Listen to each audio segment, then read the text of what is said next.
প্রবাসীদের পোস্টাল ভোটের নিবন্ধনে অঞ্চলভিত্তিক ৫ দিনের সময়সীমা উঠিয়ে নিয়েছে নির্বাচন কমিশন। সমালোচনার মুখে এই সিদ্ধান্ত। এখন সব প্রবাসী নিবন্ধনের জন্য ১৮ ডিসেম্বর পর্যন্ত সময় পাবেন।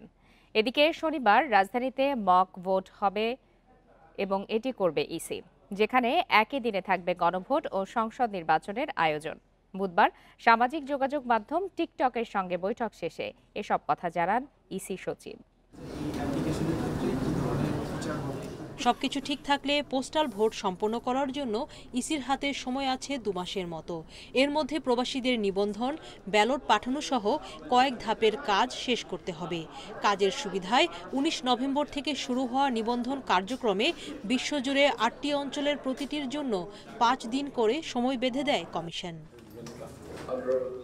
তবে এই সময়সীমা নিয়ে আপত্তি জানায় বিভিন্ন পক্ষ। এর পরিপ্রেক্ষিতে অবস্থান পাল্টালো নির্বাচন কমিশন। ৮টা রিজিয়নে ভাগ করে ৫ দিন করে সময় দিয়ে আমরা নিবন্ধন প্রক্রিয়াটা চালু রেখেছিলাম। এইটাকে এখন ওপেন করে দিচ্ছি। বিশ্বের যে কোনো সময় যে কোনো প্রান্ত থেকে যে কোনো জায়গা থেকে যে কেউ এখন নিবন্ধন করতে পারবেন।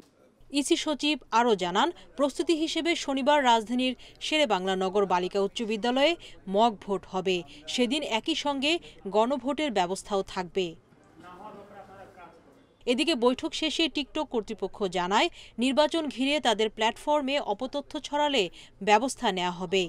আমরা তাদেরকে বলেছি যে আমরা আপনাদের সঙ্গে কাজ করব একসাথে, যাতে করে আমাদের প্ল্যাটফর্মের মাধ্যমে বাংলাদেশের আপকামিং ইলেকশনে কোনো রকমের ব্যত্যয় সৃষ্টি না হয়।